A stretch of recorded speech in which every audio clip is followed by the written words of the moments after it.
raha toa ka misy faritra 10 amin'ny fokotany Soavimasoandro dia ny roa amindreo ihany no manana fotodrafitrasa fisotroana rano madio fanadiovana sy fidiovana dia ao Ambohitra telo sy Amboditanimena Atsimo.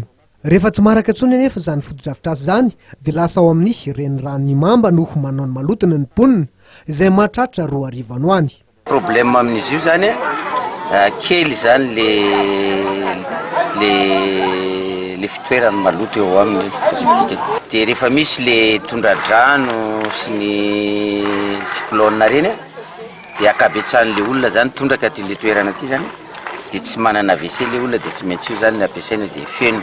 Dia rehefa feno zany dia tsy misy azo atao tsony mihitsy zany satria tsy tonga makaty mihitsy zany ny avy ao amin'ny commune urbaine tsy naraka. Nahazo fotodrafitrasa fanasan-damba sy hitrany fivoahana araka izany ny faritra Imamba Cité.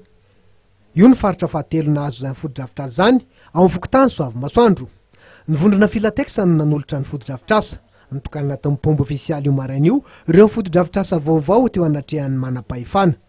Fantatsika tsara ny voka-dratsiny zany eo amin'ny ara-pahasalaman'ny daholobe sy ny fiantraikany ara-pandrosoana satria raha tsy salama sy marofo ny mponina dia tsy afa mamokatra velively.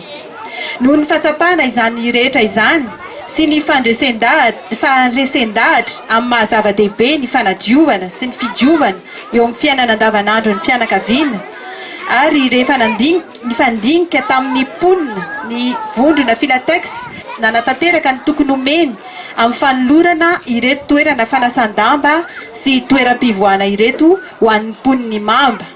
Tombontsoa maro no azony Imamba Cité, Imamba Tanàna sy Imamba Varatra aorian'ny fahazoana izao fotodrafitrasa rano madio fidiovana sy fanadiovana izao. Isan'ny toerana fialamboly tokoa mantsy ny faritra Rahiny, fanaovana fanatanjahantena noho izy misy kianja rugby, toeram-pitsangatsanganana sy ny maro samihafa tsy voatanisa.